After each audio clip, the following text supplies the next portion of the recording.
Brother Alvin. Tayo po yung lahat ay dumalangin. Mabuti kilang Diyos. Magbanal sa pangalan ni Jesus, mahal na Panginoon. Muli lubos kami nagpapasalamat sa dakilang biyaya, sa patnumbait gabay mo sa amin sa kalakasan, sa bawat oras, na mahabang buhay na pinagkakaloob mo sa amin araw-araw. Maraming salamat, mahal na Panginoon, mag-isa yung banal na gawain na yung sinamahan sa araw na ito. Mula kanina sa joyful at solemn, O Diyos, sa mga buhay na patuto, sa awitin mga choir, mahal na Panginoon na iyong nilangisan, maging sa pagbibigay na ikapot-andog na binabalik mo sa amin ng bilyong-bilyong beses, mahal na Panginoon, narito muli kami sa iyong salita upang pakinggan. Nasaga ng akin, wala akong magagawa, patawarin mo ang ibang lingkod. Sa mamanasumpungan sa bawat kahinaan, O Diyos, pagkukulang pagkakasala sa iyong paanan, ako'y taos puso nagsisisi, mahal na Panginoon. Ipaunawa mo sa amin na iyong salita, mahal na Panginoon. Ikaw po mangusap sa iyong bang lingkod. Sa pangalan ni Jesus, takpan mo ko na iyong kapangyarihan, O Diyos. Lagay mo ko sa iyong likuran. Sa pangalan ni Jesus, I bind the power of darkness. Unbelieving those, cast out, in Jesus' name. Amen and amen. Praise the Lord. At magsabing, praise the Lord. Unang-una ako ay nagbibigay ng mataas ang pagpupuri, pagluluwalhati, pagdadakila, pagpapasalamat sa ating Diyos na buhay, sa ating pinakamamahal na Panginoon Jesucristo po lamang. At di natin malilimutan mga pagpapalang ginamit sa atin ng ating mahal na Panginoon, ating beloved Honorable Pastor Evangelist Willie Estrada Almeda, the end-time prophet of living God. Nagbibigay ako ng doble paggala, pagrespeto sa kanila, maging sa kanyang mga anak. At di natin malimutan mga ginitong turo na iniwan sa atin ng ating beloved Assistant Pastor Lina C. Almeda, ating beloved Mama Dear. Amen. Praise the Lord. At maging sa ating mga co-preachers, co-workers, amen, mga awit, at sa ating instrumentalists, sa ating mga kapatiran, maging sa aking pamilya, magandang tanghali po sa inyong lahat. Lahat magsabi, praise the Lord. Amen, praise God. Ang talakay natin, mga minamahal, tupang nawaglit. Amen. Ito yung mga anak din ng Diyos, mga minamahal. Yung mga anak ng Diyos na naligaw dahil sa kakulang ng pananalangin, maging sa nagpalamig-lamig baga, di maiwasan yung mga trials na wala sila sa kamay ng Diyos. Muling nagbalik sa kanilang mga pagkukulang, mga pagkakasala. Ito yung mga tupang nawawala sa kamay ng Diyos. Mga nanlupaypay sa trials, sa kawalan, amen? Mga nag-backslide, at yung mga kapatid natin na hindi pa saved, amen? Na malapit nang dali ng mahal na Panginoon sa ating upang purihin, kasama natin magpupurihin sa Diyos. Sila yung mga hinahanap ng krusada. Amen? Amen? Kaya pagka may krusada, mga minamahal, paalala yan doon sa ating mga kapatid na nawaglit, nawala sa ating mahal na Panginoon ng lamig. Amen? Kaya nga bilang mananampalataya, sabi ng Biblia, kinakailangan ang iyong pananampalataya nakasandig sa Diyos. Amen? Hindi sa iyong kapamaraanan, hindi sa ating karunungan o kaalaman. Amen? Kinakailangan ng faith nandun lagi sa Diyos. Wala sa sariling lakas. Amen? Ang sabi ng Mateo Kapitulo 10, versikulo 6, kundi bagkus nagsiparoong kayo sa mga tupang nawaglit sa bahay ni Israel. Bakit inimutos ng Diyos yung mga minamahal? Kasi mahal ng mahal ang Panginoon yung ating mga kapatid na nawala sa kanyang paanan. Amen? Minamahal ng Diyos yung mga nagkulang, yung nag-backslide. Mahal ng mahal ang Panginoon yan. Bakit? Sila kasi yung nakasumpong na sa mahal na Panginoon. Kaya ayaw niya na itong mga nawaglit na ito ay mawaglit ng tuluyan o mawala sa kamay ng Diyos. Amen? Kaya bawat crusade o church anniversary, ito'y pag-alaala sa ating mga kapatid na nawaglit sa pagkahawak sa kamay ng mahal na Panginoon. Kasi yung mananampalataya, mga minamahal, hindi ikaw yung hawak sa Diyos. Amen?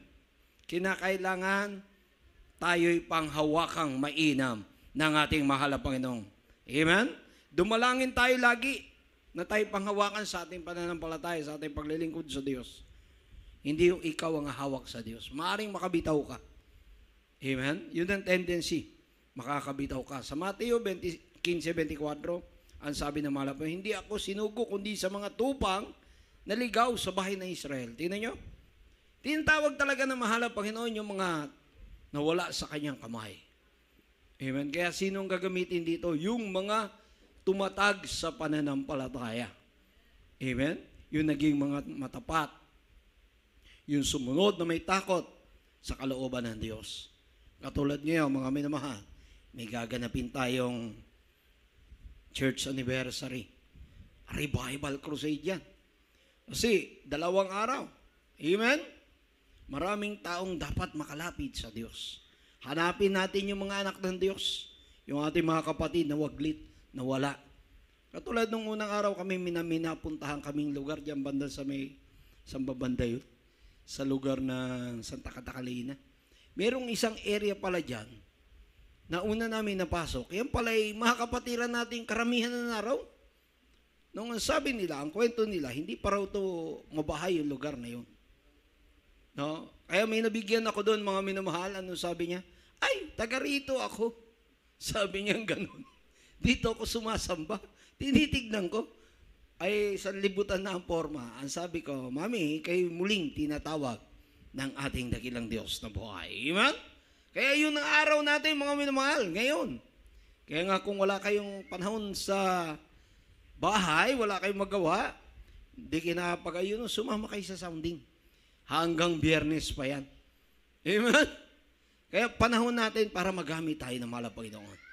Kaya wag natin hayaan yung pagkakataon na kung saan gagamitin tayo ng Diyos.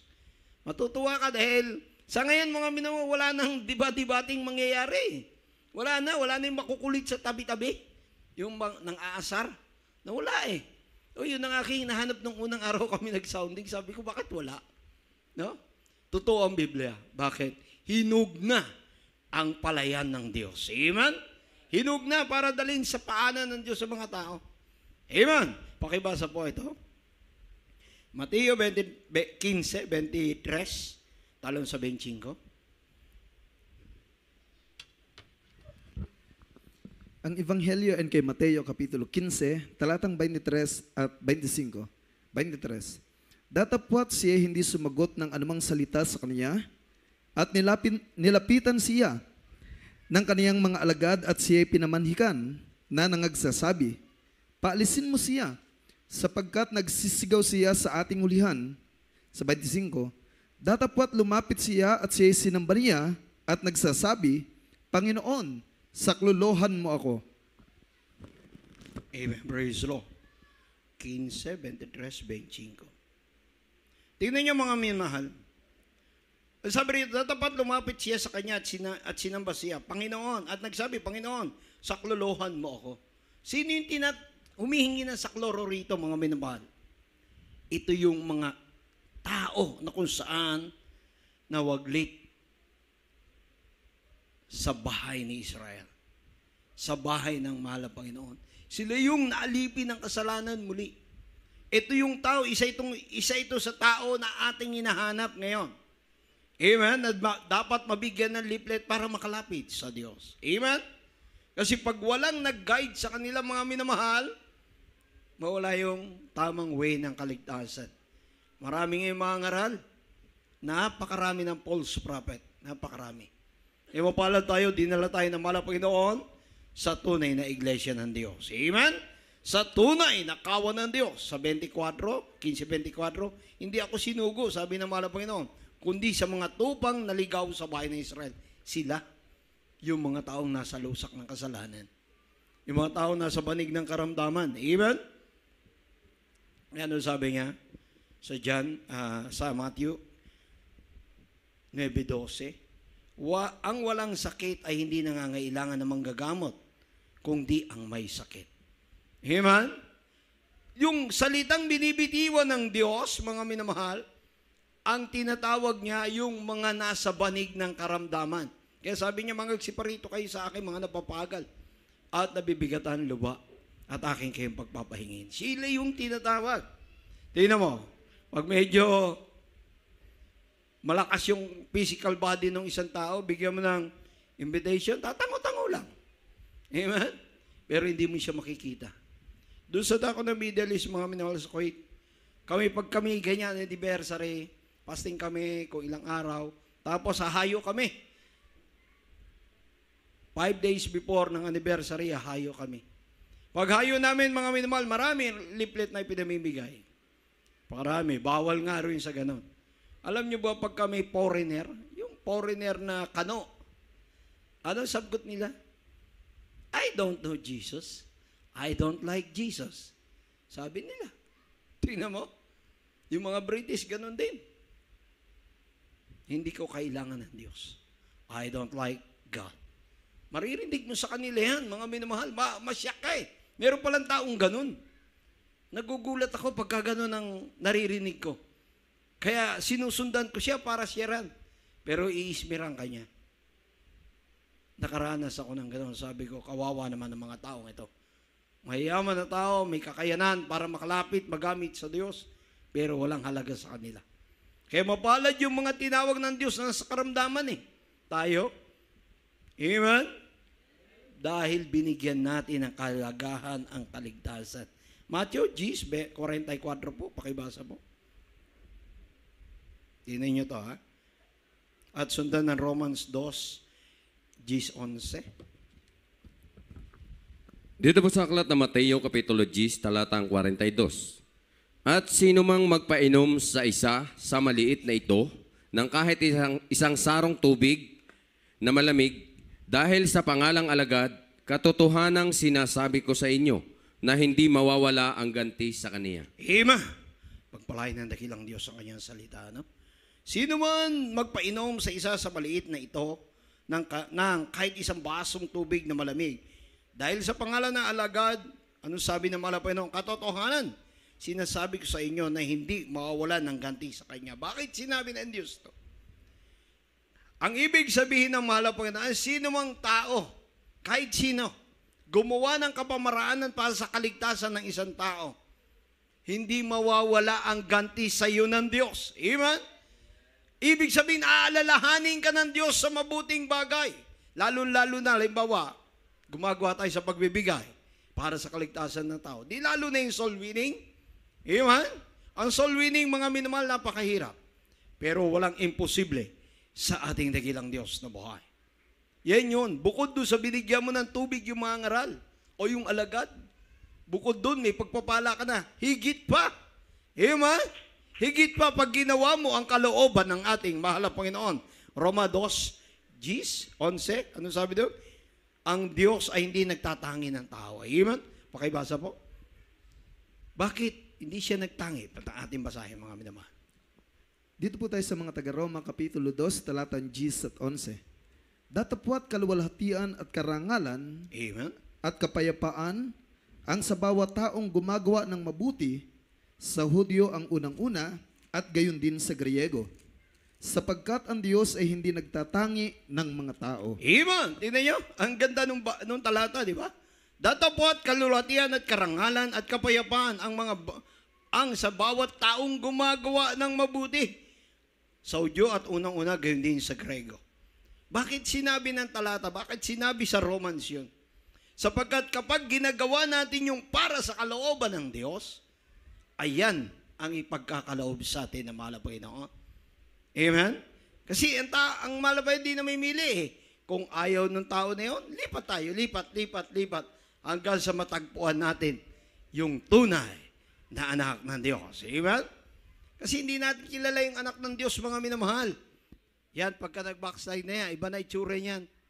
Mawala na yung kapayapaan ng face niya, tsaka yung makikita mong kabanalan sa kanya.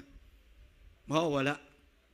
Pero pag anak ng Diyos, nabigyan mo, malayo pa lang nga, nakikilala mo na. Amen? Amen? Kaya, kinakailan lumakad tayo upang ang salita ng Diyos ay maipangaral. Marami pang tao hindi nakakapakinig. Meron nakapakinig, binabaliwala, pero merong tinatawag talaga ang mahal na Panginoon. Amen? Kaya nga sabi ng Oseas 4:6, my people are destroyed for lack of knowledge. Amen? Napahamak ang kanyang bayan dahil sa kakulangan ng kaalaman. Bakit? Hindi kasi nila nakita yung sinabi ng Mateo. Kahit mananampalataya napapahamak, bakit di nila nakita yung 6:33 na Mateo? Yung sinabi niya, but seek ye first the kingdom of God and His righteousness. Pag nakita mo to, alam mong ganapin yung knowledge at wisdom na binibigay ng Diyos. Mau-open sa'yo. Magiging matapat tayo sa mahal na Panginoon. Amen? Yun yung kailangan nating ituro sa tao. Eh, yung tao, mga minamahal, nasa banig ng karamdaman. Amen? Meron pa tayong mga kapatid na may mga idols pa. Akala nila, okay. Pero yun na nagbibigay salot. Amen? Karamdaman sa physical body. Kaya nga, kinakailangan mga minamahal, mahanap natin yung nais ng Diyos. And all these things shall be added unto you. Sabi ng mahal na Panginoon. Pag nakita natin yung kalooban ng Diyos. Amen? Ang tao, mga sanlibutan, hindi nila alam. Tayo alam na natin. Amen? Sino nakakalam? Magsabi, praise the Lord. Praise the Lord. Ang nakakalam ng salita ng Diyos. Nakakalam ng kalooban ng Diyos. Sino? Mga anak ng Diyos. Amen? Pag hindi anak ng Diyos, hindi talaga alam. Sila yung talagang nawala ng kaalaman. Kaya kahit pare, kinalimutan ng Diyos. Salit-salin lahi nila, kinalimutan ng Diyos. Bakit? Kasi nga, lumihis sila sa kalooban ng Diyos. Ayon sa Romans. Amen? Tinakwil nila ang Diyos. Mas sinamba nila yung ginawa kaysa sa gumawa sa kanila. Amen? Ang katwiran ng Diyos, mga minamahal, ay dapat nating munang hanapin at maganap everyday ng life natin. Paano ba yung katwiran ng Diyos? Paano magaganapin? Yung lagi na utos ng Diyos. Amen? Alam na natin ito eh. Yung 4 na trabaho ng Kristiyano, magpuri, magpakabanal, sumamba. Amen? Magbigay. Alam natin to. Meron pang isa nakakalimutan natin minsan. Yung humayo. Amen? Ang humayo kasi minsan yung Kristiyano, pag tapat na sa ganon, nandun na lang siya sa comfort zone niya, pa-relax-relax. Mga minamahal, inutusan tayo ng Diyos to preach the gospel. Amen? Hindi lang kami. Maging kayo. Amen? Amen? Kaya nga anong sabi ng Bible sa Lucas, Kapitulo 1, versikulo 77 hanggang 79. Pakibasa po. Dito po, ang Ebanghelyo ay kay Lucas, Kapitulo 1, talatang 77 hanggang 79. Upang maipakilala ang kaligtasan sa kaniyang bayan sa pagkapatawad ng kanilang mga kasalanan, dahil sa magiliw na habag ng aming Diyos, ang pagbubukang liwayway buhat sa kaitaasan ay dadalaw sa atin, upang liwanagan ang nangalugmok sa kadiliman at sa lilim ng kamatayan, upang itumpak ang ating mga paa sa daan ng kapayapaan. Amen. Ito yung spiritual life na natin dadaanan. Amen. Nakuha nyo? Dahil sa magiliw na habag ng ating Diyos sa bawat isa sa atin, upang ipakilala ang kaligtasan sa kanyang bayan. Amen. Sa pagpapatawad sa kanilang mga kasalanan upang liwanagan ang nangakalugmok sa kadiliman at sa lilim ng kamatayan. Ito yung use sa atin ng mahal na Panginoon. Hanapin yung mga nawaglit sa kamay ng Diyos. Amen? Amen? Upang, sabi niya, upang itumpak ang ating mga paa sa daan ng kapayapaan. Amen? Kasi tayo magiging ilaw ng mahal na Panginoon. Yung ilaw, hindi tintago sa ilalim. Amen? Nasa ibabaw. Ayan, tinan mo, para maliwanag. Para makita. Amen? Tayo ang inaasahan ng mahal na Panginoon, nakikilos para sa mga taong wala pang kaligtasan. Sa Mateo 11:3 hanggang 6, mapapalad ang tao. Di niya kasumpong nakatitisuran sa akin, sabi ng mahal na Panginoon. Minsan, yung mananampalataya, imbis sumugod para sa gawain ng Diyos, dahil sa kawalan, hindi siya makagawa. Minsan, mga minamahal, pinahintulutan ng Diyos yon upang ipakita sa iyo ng Diyos na hindi dahil sa iyong kaalaman, o karunungan, o kakayanan, o kalakasan para ikaw ay pagpalain, bagkus dahil sa kalooban ng Diyos. Amen? Nakakalimutan na natin yung kalooban ng Diyos. Pag kalooban ng Diyos, payapa ka. Naghihintay ka lang. gumagawa ka sa kalooban ng Diyos. Amen? Doon tayo nagsasaka sa palayan ng Diyos, sa vineyard ng Diyos. Nagtatanim tayo. Marami tayong inaani. Ngayon, mga minamahal, tag-ani na. Hinog na, hinog na. Amen? Kaya ganapin natin yung panawagan ng Diyos sa atin. Mateo 25:46 po, pakibasa po.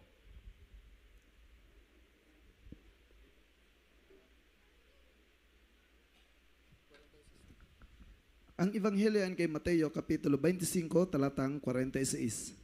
At ang mga ito'y mga paroroon sa walang hanggang kaparusahan, datapwat ang mga matuwid ay sa walang hanggang buhay. Ima, tingnan nyo yung makasalanan ko sa pupunta. Sa walang hanggang kaparusahan. Ikaw at ako na matuwid na lalakad sa Diyos ay sa buhay na walang hanggan.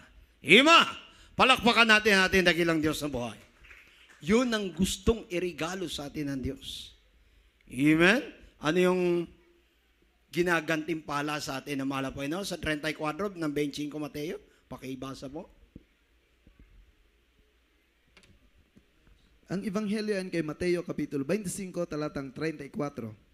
Kung magkagayoy sasabihin ng hari sa nangasa kaniyang kanan, magsiparito kayo, mga pinagpala ng aking ama. Amen? Manahin ninyo ang kahariang nakahanda sa inyo, buhat ng itatag ang sanlibutan. Ima! Malinaw mga minamahal. Bago itatag ang sanlibutan, yung kahariang ipamamana sa anak ng Diyos nakahanda na. Amen? Ang kailangan lamang, minamahal, yung mga anak ng Diyos makabalik, makuha o maligtas muli sa ebanghelyo ng kaligtasan. Kasi hanggat hindi nila nakikilala ang ebanghelyo, hindi sila makaparoon sa Diyos. Amen? Hindi katulad ng isang magtuturo, kaya kailangan daw dumaan daw sa kanya lahat ng kaluluwa. Kawawang tao. Amen? Kaya malinaw ang Biblia. Amen. Praise the Lord. Kaya napakapalad natin, nabuksan sa atin ang karunungan ng Diyos. Hindi nila tayo kayang tuksoin. Hindi kanila kayang pabagsakin. Sapagkat ang Diyos ay kasama natin. Amen? 2 Corinthians 1, 21-22 po. Pakibasa po.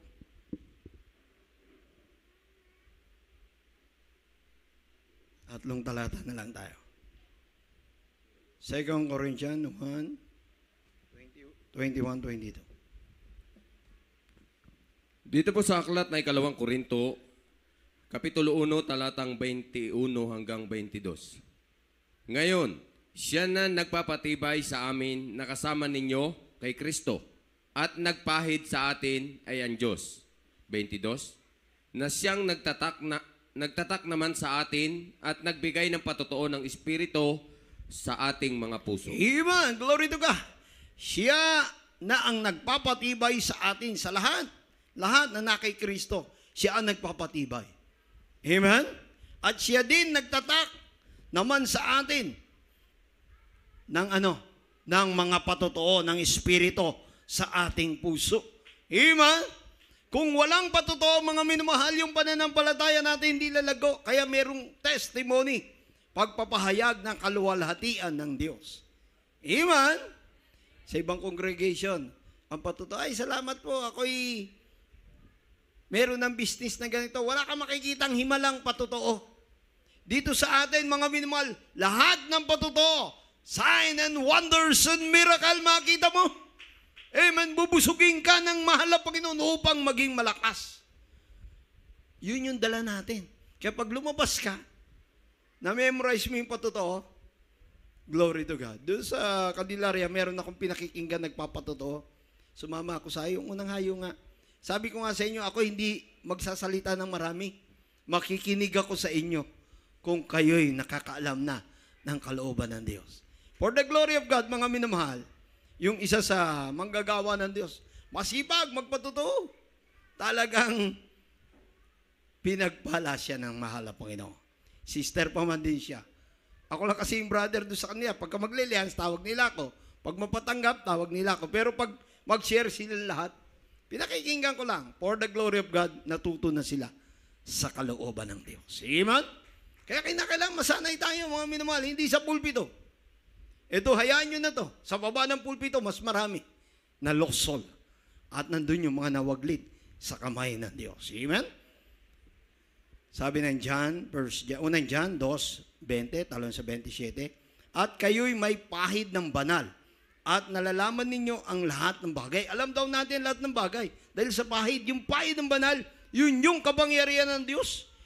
Pinaunawa sa atin na mahal na Panginoon yung kanyang kalooban. Kaya walang sino man makakapagturo sa atin kung hindi ang Diyos.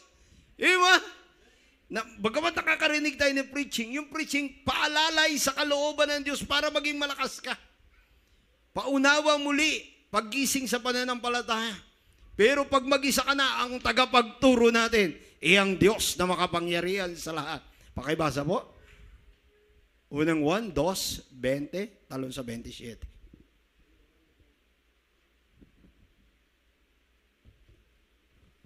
Dito po sa unang sulat ni Juan, Kapitulo 2, talatang 20, talon sa 27. Sa 20, at kayo'y may pahid ng banal, at nalalaman ninyo ang lahat ng mga bagay. Amen. Talon sa 27, at tungkol sa inyo, ang pagkapahid na sa kanya'y inyong tinanggap ay nananahan sa inyo, at hindi ninyo kailangan kayo'y turuan ng sinuman. Ngunit kung paanong kayo'y tinuturuan ng kanyang pahid tungkol sa lahat ng mga bagay, at siyang totoo, at hindi ka kasinungalingan, at kung paanong kayo'y tinuruan ito, ay gayon kayong nananahan sa Kanya. Iwa! Alam niyo yung pananatili natin sa kalooban ng Diyos?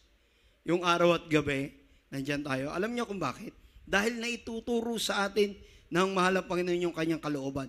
Sa paanong paraan? Sa preaching. Pag ikaw mag-isa sa pagbabasa ng kalooban ng Diyos, ng salita niya, kinakausap ka ng Diyos, itinuturo. Habang binabasa mo ang salita ng Diyos, inilalagay niya sa iyong puso upang maipamuhay mo ang kanyang kalooban. Diba? Kasi yung may Espiritu ng Diyos, yun yung makakaunawa ng salita ng Diyos. Yun ang makakapagbigay buhay doon sa salita ng Diyos. Ikaw at ako. Pag na-receive natin yung wisdom knowledge galing sa Diyos, tayong magagamitin ng Diyos. Mabibigyan natin ng buhay yung patotoo natin sa harapan ng salibutan. Sa mga tupang naligaw, tupang nawala sa kamay ng Diyos sa mga nag-backslide. Kita mo, pag makausap mo backslider, magpatutuo ka sa kanya kahit minamaltrato kaya, kahit nagsasalita masama. Pero habang sinasabi mo yun, patutuo mo, tumataga yun sa kanyang puso, tumatagos sa kanyang utak, sa buto ng kanyang utak, sapagkat ang patutuo na galing sa Diyos ay makapangyarihan. Diba? Kaya magigising sila, lalapit sila. Maski sa libutan mo sabihin yung patutuo, magulat sila. Katulad ng patutuo ng ating beloved sister, pinakinggan ko, tindi. Grabe, ako, nakarinig ng patutuo, yung pa kaya sa libutan. Kaya yung sa libutan, wala eh. Gusto niyo po bang tanggapin ng mahal na Panginoon? Oo. Gusto niyo po bang ilehans kayo? Oo. Tignan mo, walang tanggi. Bakit nandun kasama ang kapangyarihan ng ating mahal na Panginoon? John 6:27 po, at ang huling talata, Ephesians 1:14. 1:14. Dito po sa aklat ng Juan, Kapitulo 6, talatang 27. Magsigawa kayo hindi dahil sa pagkaing napapanis, kundi dahil sa pagkaing tumatagal, sa buhay na walang hanggan, na ibibigay sa inyo ng anak ng tao, Amen. sapagkat siyang tinatakan ng Ama sa makatuwid bagay ang Diyos. Amen. Sapagkat siya'y tinatakan ng Ama sa makatuwid bagay ang Diyos. Meaning yung nagbibigay ng tatak sa atin, yung kalooban ng Diyos. Amen. Pag naganap mo yung kalooban ng Diyos, tumatatak sa ating puso't kaisipan ang sinabi ng mahal na Panginoon. Doon tayo titignan ng Diyos eh. Hindi yung mark of the beast. Amen. Yung tatak na sinasabi ng mahal na Panginoon dito, yung salita niya na ipinamumuhay natin. Amen. Sa 1:14 ng Efeso, sa uling talata, maganda po yung ating mga awit. Dito po sa mga taga-Epeso, Kapitulo 1, talatang 14, na siyang patutuo sa ating mana hanggang sa ikatutubos ng sariling pag-aari ng Diyos, sa ikapupuri ng kanyang kaluwalhatian. Ima! Ang linaw, di ba? Pag titignan mo yung talata na yan, yung Efeso Kapitulo 1, versikulo 14. Ulitin natin ang basa dyan. Habang nagpe-prepare tong ating mga awit. Praise God. 1:14, sabi niya, na siyang patutuo sa atin, mana, hanggang sa ikatutubos ng sariling pag-aari ng Diyos. Yung sariling pag-aari, tayo mismo. Amen? Sa ikapupuri ng kanyang kalwalatian. Amen? Sa ikapupuri ng kanyang kalwalatian. Meaning, pagka tayo pala'y pumanik na sa langit, nakuha na tayo ng mahal na Panginoon, nag-rapture na. Yan ay sa kapurihan at kalwalhatian ng ating mahal na Panginoon. Amen? Kaya maging matatag tayo, mga minamahal, sa lahat ng oras. May trials. Normal na yan sa atin yung trials. Amen? Ang abnormal sa atin, mga minamahal, yung mawala tayo sa kamay ng Diyos. Amen? Kaya kahit may trials, alam may trials ka, lapit ka lang dyan. Kuya, may trials ako. Ano yung trials mo? Sabihin mo. Manalangin kami sa iyo. Amen?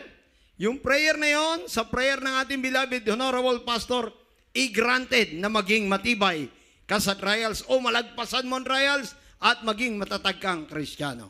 Amen? Praise God. Tayong lahat po'y tumayo, tayo mawit o tayo lumuhod. Praise the Lord. Mag-alay tayo ng awit sa mahal na Panginoon. Kahit kailan.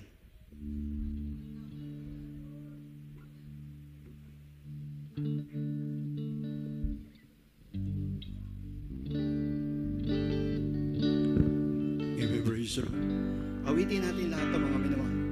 Lumapit tayo sa presensya ng ating mahal na Panginoon. Pag-asa ko, tanging ikaw Ang buhay ko, Jesus.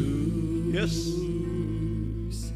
Kahit ako'y nangangamba, basta't ikaw ay kasama, panatag na. Yes. Kahit kailan di ka nagkulang, biyaya mo sa akin laging pag-ibig mo sa akin walang hanggan, inibig mo ako noon. Thank you, Jesus. Maglabing ka. Jesus. Kay sasambahin, paligid man ay magdilim. Yes.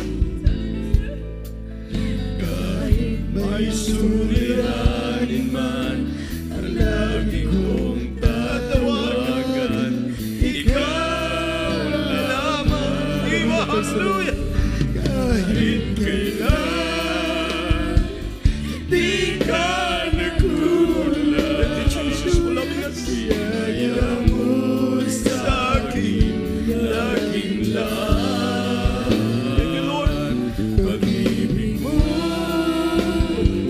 sa akin walang hanggan, inibig mo ako noon. Glory, hallelujah. Awitin natin lahat, mga minamahal. Ang pag-asa ko, laging ikaw ang buhay ko, Jesus. Kahit ako'y nangangamba, basta ikaw ay kasama. Amen. Hallelujah. Kahit kailan hindi ka nagkulang, Thank you, Jesus. biyaya mo sa akin laging Praise you, Jesus. pag-ibig mo sa akin walang hanggan, inibig mo ako noon. Hallelujah. Kahit ika'y sasambahin, paligid man ay magdilim, Jesus. Hallelujah. Kahit may suliranin man, hallelujah, Lagi kong tatawagan, ikaw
Inibig mo ako.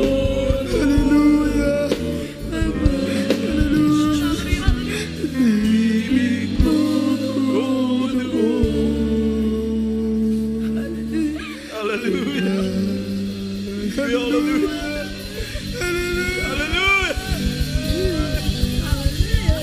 Hallelujah. Hallelujah. Hallelujah. Hallelujah. Ang ginawa nyo. Thank you, Jesus. Hallelujah. Hallelujah. Hallelujah.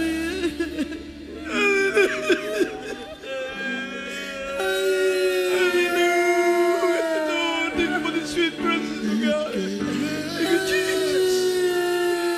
Thank you for moving our days, oh God.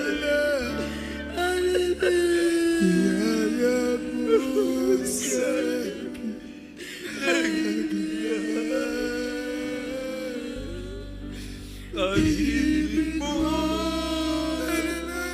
sa aking walang hanggan. Ibig mo ako noon, Ama. Kailan di ka na nagulat. Biyaya mo sa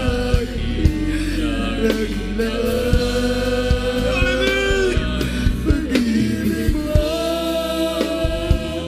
sa aking walang hanggan. Ibig mo ako noon, Ama. Ibig mo ako noon, mabigas.